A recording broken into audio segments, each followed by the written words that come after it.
So welcome along to this latest video. Then what we're going to do here is react to the big news today, talk a little bit about some draft insight that I've got, and answer some questions. A lot of Q&A. So just want to get straight into it. First of all, the Michael Bennett trade and the talk of the Richard Sherman potential cutting or a trade later this week as well. I just think it's really sad news, and even though it felt inevitable, you know, the Seahawks have got to get younger now. They've got to get cheaper on defense. They are going to move. This idea of a churn has been in the pipeline for some time. The Michael Silver article was the first real thing that shed some light on that after the 42-7 defeat to Los Angeles. And you know, it's not a huge surprise that this is happening now. But as it's playing out, I imagine a lot of fans are quite emotional about it, quite upset about it as well. Some will be angry because they won't want to see these guys moved out. They'll think that the Seahawks are throwing in the towel for the 2018 season. I don't think that's the case. I think that the Seahawks probably acknowledge that the way that last season went with the injuries, with the way that the team played, that they'd taken a step back and that they probably weren't going to be competitive in 2018. And this is the best way to try and be competitive for, you know, not just one more year, but for 2 or 3 years, is to start a churn now, to get younger, to try and find new players and to try and build this defense up again. And they are going to make some difficult decisions over the next couple of weeks, no doubt about that. We'll see what it means for Richard Sherman. We'll see what it means for Earl Thomas. It looks like Cliff Averill and Cam Chancellor won't play for the Seahawks again. But, you know, you're going to hear a lot of analysis about whether this is the right thing or the wrong thing over the next couple of days. And I didn't want to go down that road. I just wanted to talk about my favourite memories of the two players, Michael Bennett and Richard Sherman. I think for Bennett, one of the most symbolic moments of this Pete Carroll era will be him riding the bike after the Green Bay NFC Championship game. And I remember just amid everything, you know, having watched and enjoyed that game and lived through the stress of that game as well, seeing Michael Bennett driving around CenturyLink Field on that bike just before they went to the commercial break was just, it was a real moment of fun and elation that, you know, somehow the Seahawks had won this game. And that's an image I'll never forget and a moment I'll never forget. There was the quote that he had on the sound effects of the Super Bowl against Denver, when towards the end of the game, he would turn to his defensive teammates and said that something along the lines of, the Greek gods couldn't beat us. And did you know what? For a moment after that Super Bowl, it kind of felt like he was right, that after beating the Broncos, or the #1 offense in the NFL that year, 48-3-8, it did feel like the Greek gods couldn't beat the Seahawks, and it was just a great quote. And the other moment that I think I remember most fondly with Michael Bennett is the interception he had against New Orleans in 2013. I remember watching that game. It was a huge game at the time. A lot of people were saying they were the two best teams in the NFC, and Drew Brees and the Saints come in looking for revenge from the Beastquake game and stuff like that.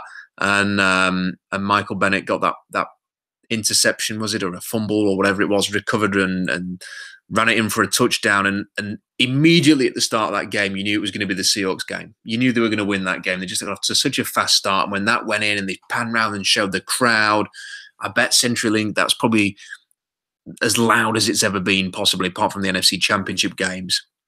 Just a great moment and some great memories there with Michael Bennett, who is a Seahawks great. And whether you agree with his political stance or not, I don't think any of that matters right now. It's just a time to reflect on someone who's given absolutely everything for the Seahawks during his career in the NFL. As for Richard Sherman, obviously the tip's going to, he hasn't left the team yet, but it seems inevitable. But the tip's going to be the thing that everybody talks about. But for me, and I wrote about this earlier today, it was the interception, the pick six against Houston, which will stand longest in my memory. I think the fact that my son was born that day, and I can remember he was born in the early hours of the morning, and the hospital here where I live, they kicked me out in the earliest hours of the morning. I wasn't allowed in the waiting in the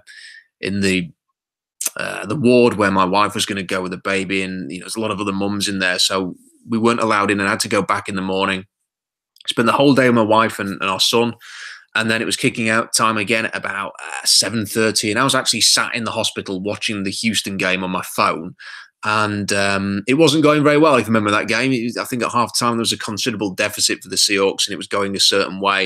And I can remember driving home from the hospital, obviously very tired and very happy because my son had been born, but also a little bit annoyed that the Seahawks were playing as badly as they were. And I can remember getting home and watching the second half turnaround, and it was when that interception was made there that you just knew the Seahawks were going to win that game. And it was the perfect example of the character and the grit that Pete Carroll had built within that team.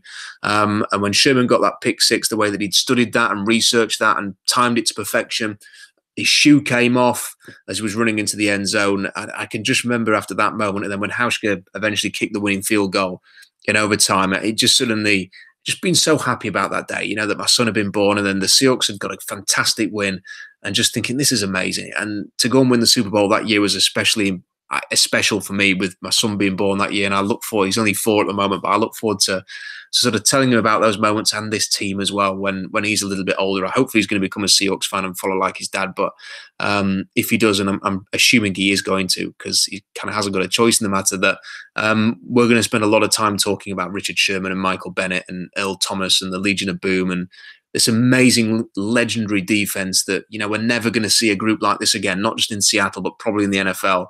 It was just so interesting to follow. Great characters, great talent, and just a joy and a pleasure to watch them play. And I guess the only thing else left to say is at least we got to live through it, and we got to experience it as Seahawks fans, because there was 31 other fan bases who would have loved to have experienced the Legion of Boom defense, and we got to experience that. I want to move on and talk about the draft, because I think this is very, very interesting. People may be familiar with Bob McGinn, who used to work for the Journal-Sentinel in Wisconsin. He left the newspaper last year. He started his own website, but the info that he posts on the website is all behind a paywall. You need to have a subscription to that. And the draft insider info that he used to post for the newspaper, which was always very, very interesting every year, is now behind a paywall. I've paid for the access to the information. I wanted to pass on a few notes, not all of them, but just a few notes that are in this very, very long article, a collection of articles. There's 4 of them, in fact. I've got too much respect for the source to just copy and paste this information on the blog, and it's behind a paywall after all. So I'm not going to do it in an article, but I thought this would be the perfect setting to do it. Hang out to talk about the things that he's reporting here, the sourced information that he's got from actual scouts and executives working in the NFL. This is their opinion of certain players and where they're going to go in the draft. So we'll start with the 3 offensive linemen that we've spent an awful lot talking about over the last few weeks, or at least 3 of them. This is what the report says about Isaiah Wynn from Georgia. Just very, very productive, competitive, smart, good athlete, good strength for his size, good football player. Height is about his only shortcoming. He does everything you want, said a scout. He's got an arm length. He's got the arm length. He's competitive. He's athletic. He's big. He has a sense of how to play the position. He'll be selected right there around number 30. So the scouts that Bob McGinn's speaking to thinks that Isaiah Wynn is going to be a late first-round pick, around pick 30, and basically just saying a lot of the things that we've talked about a lot. Just a really, really, really good, solid offensive lineman. Will be a good pick for somebody. This is what the scouts are saying on Will Hernandez. This is what the blurb says. Big mauler. He's tough, pretty decent for his size. UTEP was horrible, said another scout. He is one tough sucker, and tough guys play. Square run and pass blocker. I thought he was a good enough athlete. He had short area quickness and range. No long speed, but good knee bend. He's really good, a third scout said. He's like a throwback 1960s player. So instantly there, very good report on Isaiah Wynn. League obviously really likes Will Hernandez as well. Both, according to this piece, projected to go in the first round.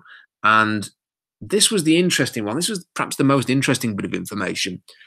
Austin Corbett from Nevada also listed in this range, the same range as Hernandez and as Wynn. So this is what it says here about Austin Corbett. Versatility as a plus, was a 3-year starter at left tackle for the Wolfpack, but played mainly guard and a little center at the Senior Bowl. Day 1 starter, said one scout. He's similar to Joel Bitonio that came out of there.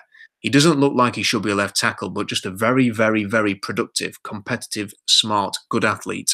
Good strength for his size, just a really good player.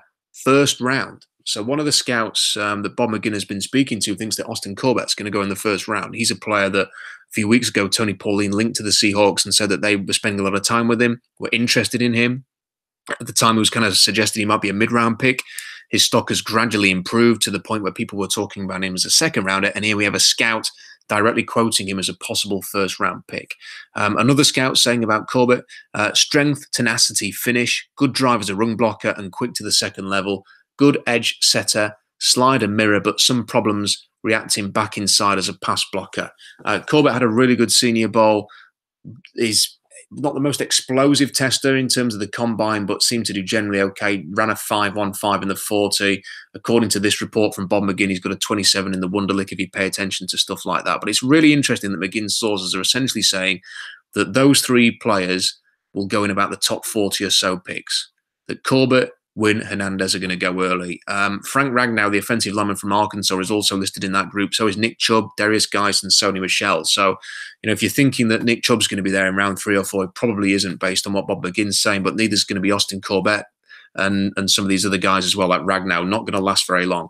The next group of prospects, this is players that he thinks are going to go, or he's reporting are going to go either in the late first or in the second round, included a list of players. For example, Ronald Jones II was listed in this group.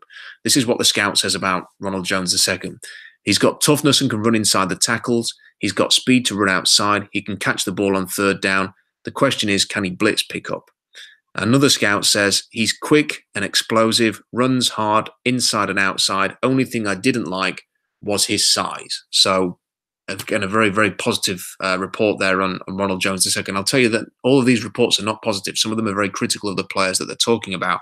So it's encouraging to hear positive things said about these players. Also listed in the possible first round, maybe more likely second round list is Josh Sweat, the defensive end from Florida State. What a rise he's had after that really good combine. Fantastic physical specimen, had a terrific workout performance. The injury situation lingers there, and that would be a concern for me, but it certainly seems like he's one who is rising very, very quickly and could go in the second round. Lorenzo Carter was also listed in this group that's going to go probably in the second round. And as I mentioned, not everything is positive about these players. So I wanted to read what it says here about Lorenzo Carter. He needs to beat you with his first move, said one scout. He's more of a pass rusher than a space guy. Questionable physicality and strength. He's all speed rush. He can take off and get up the field, but then people can just push him. It then goes on to say, underachiever, said another scout. Not tough, doesn't have really good football temperament, flash kind of guy. He'll be a disappointment for somebody. So not a good review there for Lorenzo Carter. And certainly when you watch him on tape, he would find a way to impact a game more often than not. So you would see a couple of really good plays from Lorenzo Carter most games, but there were some very, very quiet performances as well. He doesn't play like he did against Notre Dame last year every single week, for example. And a lot of people have seen that Notre Dame game and thought, this guy's amazing. He's going to be a first rounder. He's fantastic. He impacts the game in a whole number of ways. There were also a lot of Georgia games last year where Lorenzo Carter didn't have a big impact. So something to bear in mind there.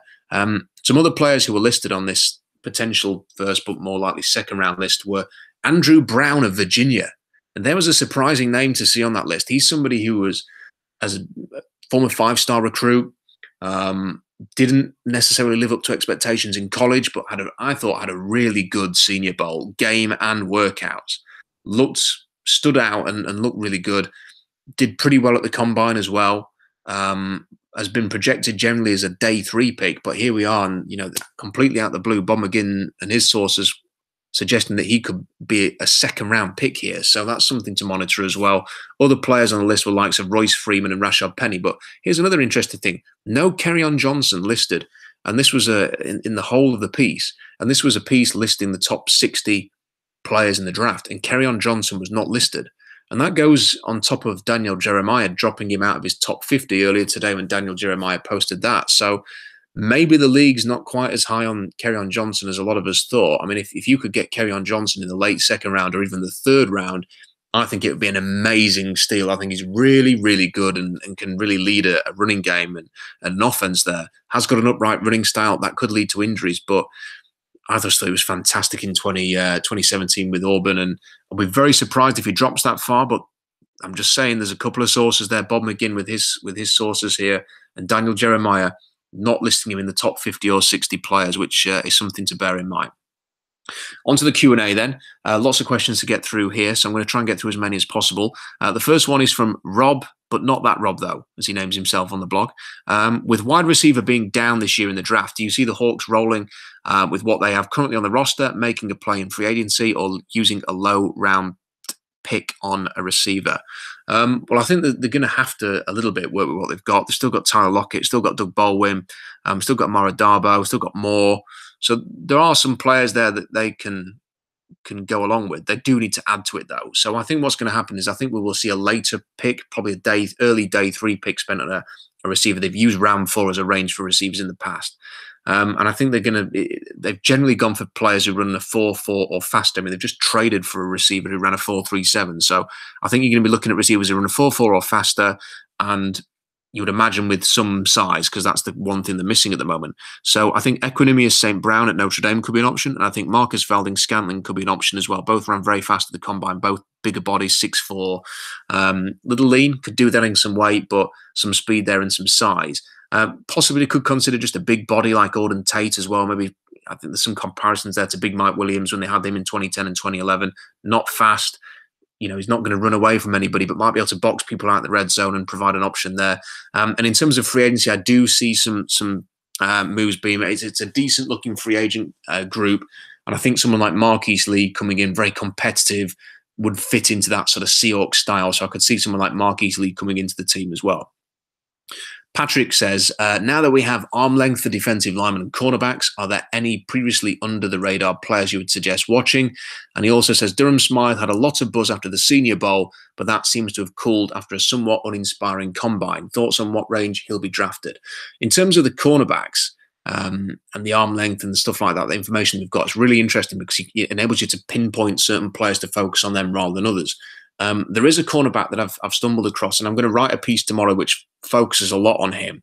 But I'm going to share some of that information now in this Google Hangout. So since 2010, only 4 cornerbacks have run a sub 4-second short shuttle, which is an exceptional time, at the combine, and also measured with 32-inch arms. So it's a very elite group. Only 4 cornerbacks have done this. But we can add a new name to the list who works out at the combine. So these are the 4 players that have done it, and we're going back to all the way back to 2010 when Pete Carroll came in. Between 2010 and 2014, there wasn't a single cornerback who had 32-inch arms and a sub 4-second short shuttle. Not a single one in 4 years. In 2015, there were 2: Byron Jones, who ran a 3.94, and Ty Smith, who ran a 3.96. Byron Jones went in the first round. Seahawks didn't have a first-round pick in 2015. They did draft Ty Smith though, who ran a 3.96. So they were the 2. In 2016, 1 cornerback had 32-inch arms and ran a sub 4-second short shuttle. And that was DeAndre Elliott, who the Seahawks signed as an undrafted free agent. So Ty Smith, DeAndre Elliott, 2 players the Seahawks brought in, having ticked these 2 particular markers. The only other one up until 2017 was Kevin King, who went in the second round to Green Bay last year, ran a 3.89, which is an exceptional short shuttle time. Incredible time, and he also added to the list. There is one player in this year's combine list who also has 32-inch arms and ran a sub 4-second short shuttle, and that is Jordan Thomas from Oklahoma. He also ran a 3.94, which is exactly the same time as DeAndre Elliott and Byron Jones, and it's a little bit quicker than Ty Smith. So Jordan Thomas is only the 5th cornerback in 2010 to do these 2 things: 32-inch arms, sub 4-second short shuttle, and perhaps a name to keep an eye on there because that size, 6 foot, I think it's about 190 pounds, got the length with the arm length, also very quick over short distances. He also, interestingly, ran a 6.28 3-cone, which is unbelievable. That is 0.16 seconds faster than anyone else in the last 10 years of the combine.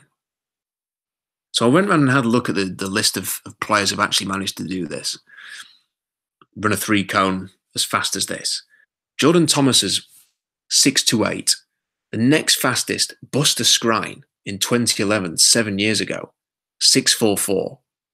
And then you've got Chaikey Brown, 6.50. Grant Haley this year, 6.51. Kevin King's 3-cone was 6.56. So bear in mind that we all know that Kevin King, very, very good at the short distances, was always going to do well in the agility tests. Jordan Thomas's time, 6.28. Kevin King's time, 6.56. Patrick Peterson, 6.58. Malcolm Jenkins, 6.59. These are the times that you're comparing Jordan Thomas's time to. I mean, this is incredible. This is a time that nobody has picked up on. Nobody has noticed just how brilliant Jordan Thomas's 3-cone was at the combine this week. Unbelievable. And on top of this, he also had a 38-inch vertical and a 10-4 broad jump. So he's incredibly quick over short distances. He's incredibly explosive. And he's got the height, 6 foot, and he's got the length, 32-inch arms. So it's a bit of a long-winded answer there, Patrick. I hope you don't mind. But Jordan Thomas at Oklahoma is somebody to keep an eye on there. Someone very, very interesting that I think Seahawks fans need to make themselves familiar with. I know that I'm going to be spending a lot of time looking at him and concentrating on him and seeing what he's all about. I've read reports about him, and I've seen suggestions that he's maybe not the most confident player and has suffered with doubting himself on many different occasions. That's what he says in his NFL.com bio. But maybe something that Pete Carroll looks at the physicality and the length there and thinks that's someone we can work with. So a bit more on him tomorrow. In terms of the second part on Durham Smythe, I think round 4 is a fair projection for him. Still like him a lot. Just not anything spectacular about his physical performance. And I think Dalton Schultz did a little bit better in the explosive test and was a bit quicker as well over the 40. So I think Schultz fairly in round 3. Smythe in round 4 is a fair guess, I'd say, at this moment. Henry says, his question. What are your thoughts on Braden Smith? What's his draft range now that he's TEF'd at the combine? Obviously had the best TEF score that we've recorded for an offensive lineman so far. Will his size, 6'6", be a detrimental factor in blocking inside for Russell Wilson? Well, always liked Braden Smith. Had him as a top 50 prospect when I did my top 50 list before. Nothing's really changed there. Had a great combine, so I still think he's going to be in that top 50 range. Possibly late second round, I think, for him as well. Not sure the Seahawks go in that direction, though. First of all, they don't have a second round pick, don't have a third round pick either if he lasted to that range. And if they do trade down, I still think you're going to be looking at maybe going offensive line a bit earlier or not at all, and then concentrating on running back. So I think you've got to look at the wins, the Hernandez's, Corbett now if he's going to go that very early, and Price and people like that, as opposed to taking the running back and then trying to find a way to get Braden Smith. That's just the way that I see it. I think he's going to be a very good, solid guard, working inside, very explosive. So can't rule him out for sure, but not sure that he's going to be used at left guard. And I'm pretty sure he played right guard for Auburn exclusively. So might not be a fit for the Seahawks in that regard as well. And Henry goes on to say, another player that I've enjoyed watching last week is Equanimeous St. Brown. Any thoughts on him? Obviously mentioned him a moment ago. Tall, fast, very thin, needs to gain some weight. Not the most aggressive or physical player, but you do see some potential with Equanimeous St. Brown, but definitely a bit of a project, though. JD says, what should be the trade value of Richard Sherman after the disappointing combine for the cornerbacks? Well, I was thinking earlier that maybe this has all been inspired, the Sherman talk, because it was such a bad combine for the cornerbacks. It was a horrendous workout session, a lot of false starts, not a lot of fast cornerbacks, not any particularly physically outstanding cornerbacks. And any team that really sort of feels like they need to take the next step to contend might have thought Richard Sherman was a better option than these cornerbacks and could be had for some value. But it doesn't seem to be the case. Jason Lacanfora has been reporting not so long ago, that last hour or so, that there isn't a market for him. Essentially, teams think he's going to get cut, and therefore they're not biting on this and not offering the Seahawks a decent deal. So, hate to say it, but this is trending towards a very unsatisfying parting of ways with Richard Sherman. It looks at this stage like he's more likely to be cut than traded. Jason says the Lions are looking to trade Eric Ebron. Any thoughts on a Bennett for Ebron trade? Obviously, Bennett's gone to Philadelphia now, so that's not going to happen. But as for Ebron, he's been massively underwhelming in his career. Not much of a blocker. He's always more of an athlete, but was a sloucher at North Carolina. Has been a bit of a sloucher in Detroit. For me, I wouldn't be particularly interested there. I think he's always going to be known as the guy Detroit picked over Odell Beckham and Aaron Donald, and he's never, ever going to shake that tag. Drew says, I'm thinking of a similar situation to the 2015 draft when we traded up for Tyler Lockett. Do you see any players that could see PCJS, Pete Carroll, John Schneider, training up from the 4th, using some of our 6th-round picks in round 5 and 7 to move and go and get? Potentially for a tight end, just because that's a big need. And if they don't address that need in the first 3 rounds, then if they get to that round 4, maybe they use some of their extra picks. Obviously, got 4 in round 5 now. They've got a couple in round 7, maybe to move up, and whether that's to target a Schultz or a Disley or a Smythe or somebody like that. Potentially that's a possibility, but not really seeing anybody at the moment that I feel the Seahawks are going to trade up aggressively for. Potentially a defensive player that they really have to have. They've done that in the past in day 3, so might look at that as well, but no name, unfortunately, at the moment, Drew. I can't really give you a name that really stands out there, apart from the tight ends, possibly. Darren says, Rob, Nick Chubb and Ronald Jones II seem to be your top two targets for the Seahawks at running back. What are your thoughts on Darius Guice? Many are comparing his running style to that of Marshawn Lynch, which we are all missing. And at 224 pounds and running a 4.49, does he really get a strong look from Carroll and Schneider? Well, first thing I'll say, Nick Chubb and Ronald Jones II definitely on my radar. Kerryon Johnson as well. I think he's a very underrated running back. As for Guice, could he be on the Seahawks radar? Yes, absolutely. Has got the size that they like, and 4.49 certainly doesn't harm his chances of going early. It was a good time, a better time than I thought it was going to run in the 4.5. So a 4.49, really good time for Darius Guice. He's physical, he's tough, he's tenacious, he runs hard, gives it all in the games. He was definitely injured and banged up in 2017, and that had an impact on his performance, never really got going. It doesn't remind me at all of Marshawn Lynch, though, and I don't think anybody's ever going to compare to Marshawn Lynch. So I hate it when I hear running backs talk about comparing themselves to Marshawn Lynch, because they're not. There's only ever going to be one Marshawn Lynch. For me, he's more of a comparison to Thomas Rawls in the way that he is all action and physical and also a little bit reckless sometimes. And he's not that explosive. I mean, Thomas Rawls was a 36.5-inch vertical jumper. I think Guice was a 31.5-inch. Definitely in Bob McGinn's article that we were talking about earlier, that there are teams expressing some character concerns there. He's had a very, very difficult upbringing. I don't know of any character concerns personally, other than that maybe teams have got a fear about that, maybe emerging as an issue down the line. But I don't see any evidence to believe in that. I've not heard any specific character flags. Darius Guice seems like a really engaging and personable guy. There is one thing that kind of hurt me a little bit from him in last season, and that was at the SEC Media Day. He was sat with all the journalists and he kept saying that Alabama were scared when they played LSU. This is an Alabama team that I think has beaten LSU 6 times in a row, by the way. And they do it quite handsomely these days too. And he was saying that they played scared or something to that extent. If you watch Darius Guice against Alabama, you will see that every single one of those Alabama defensive players let Darius Guice know that those remarks are going to come back to haunt him. They absolutely hammered him from minute 1 to 60 in that game, and he barely got a sniff, and Alabama won comfortably. And I just afterwards, it was kind of a cringy moment listening to him say that if you're going to challenge any team about being scared and not being physical enough, Alabama are definitely not the team to do that, for 2 reasons. 1, because they are physical and they are tough and they're probably not scared of anybody, and 2, because they'll let you know about it in the game. So I'm not convinced that Guice will be their number 1 target. Could they draft him? Yes. Is he going to be ahead of Chubb, Johnson, Ronald Jones II? I'm not convinced, but maybe I'll be wrong. I was wrong in the past about Malik McDowell and several others, so you just never know. Trevor says, I would love to hear your thoughts on the free agent wide receiver group this year, as based on the John Schneider comments at the draft. This seems like an area they'll address in free agency rather than the draft. Also, on a related note, how do you feel about Terrell Pryor as a fit with the Hawks to perhaps replace some of the red zone targets with Jimmy Graham set to leave? I think with Pryor, it would depend on Price. Had a very disappointing year in Washington, did well in Cleveland, obviously knows the Seahawks well. So if he was for the right kind of deal, why not for a 1-year contract? But has to be all about the price there. Other options, Marquise Lee, fan of his. Allen Robinson could be an option. Sammy Watkins is going to hit the market.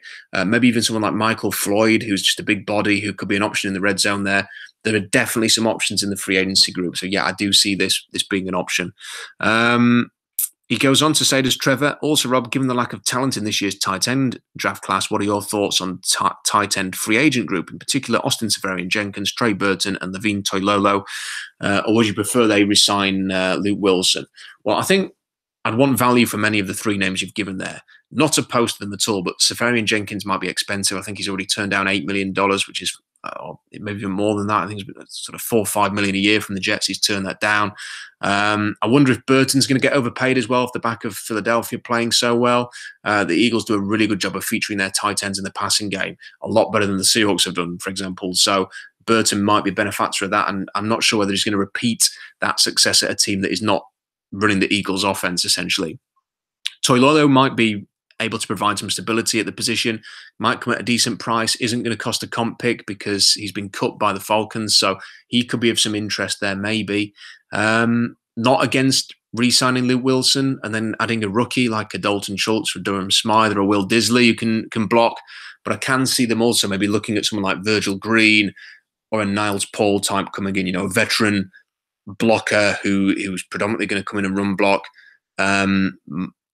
Maybe a little bit pricey in that regard, but they do need someone who they can rely on to block the edge. So they might need to spend a little bit of money there on a blocking tight end. So I could see there are a couple of names I would add to that list, Virgil Green there and Niles Paul. EP says, how early do you think we would be willing to take a linebacker? And to your mind, would it be back up to Bobby and KJ or someone with a more versatile set as a Sam or as a pass rushing linebacker? Well, I think they'd be great to get a Sam Leo or even just a Leo, but I'm not sure there's that many options in this draft. So I think what you're going to be looking at are backups to Bobby and KJ and someone who can compete for the Sam role as well, like the veterans were doing last year. So I think round 5 is a sweet spot for this. Obviously, linebackers are going to go early.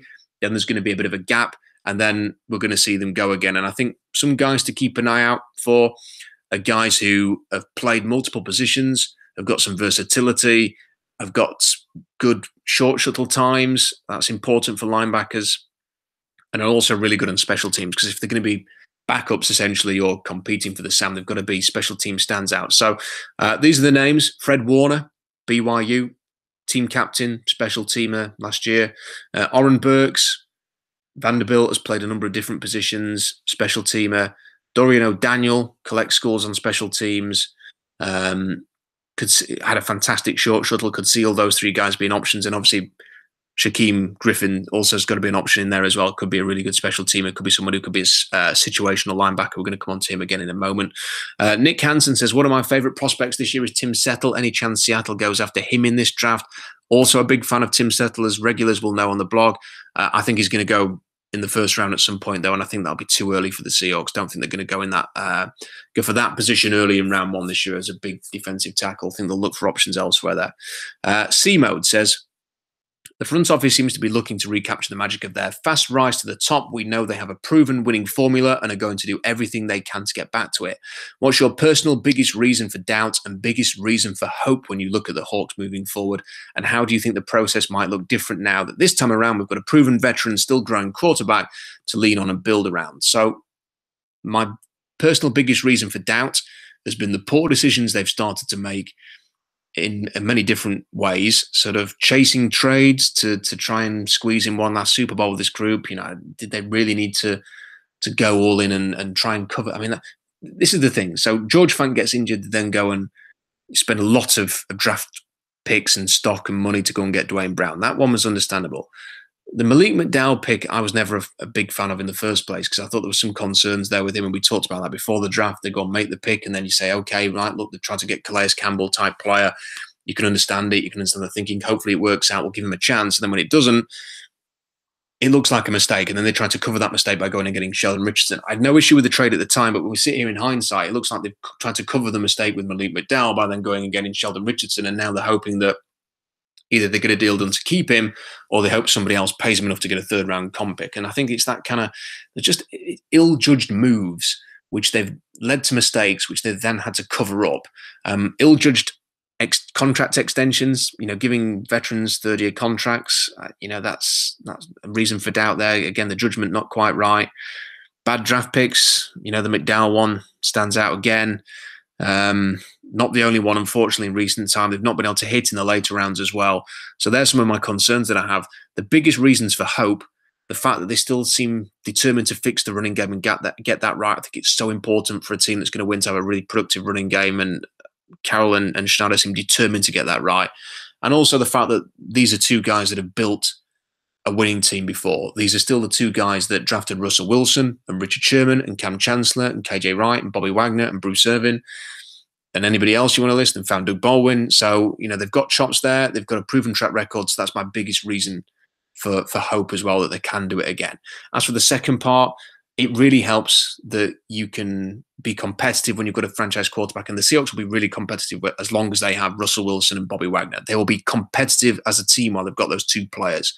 You can build around those 2 players. So it might not be quite as painful as 2010 and 2011 was at sometimes, and you've already got those two guys on your roster and others as well. It's not just those two, but when you've got decent players, they can be competitive, can build it around. And the one thing is, the Eagles and the Falcons had very similar situations. The Falcons should have won a Super Bowl last year. The Eagles did win a Super Bowl this year. They turned things around in about 2 years. So there's got to be hope that the Seahawks can do that again and be the third team to do that. And within maybe not this year, 2018, but by 2019, be right back at the top of the NFC again.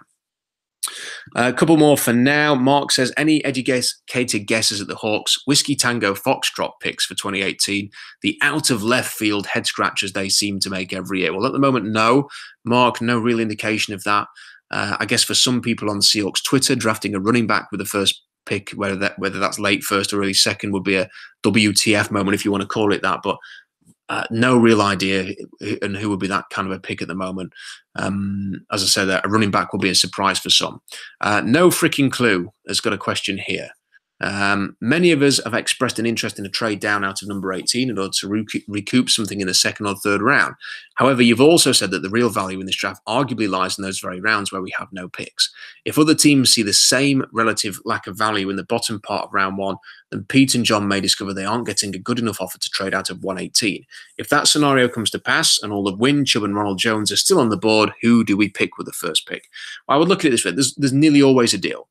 So it might mean that you have to trade down a little bit further. For example, the Seahawks might not be able to go from 18 to 25 and get a third rounder, and then go from 25 to 31 and get another one, or they might not be able to trade down 10 spots and get a second rounder.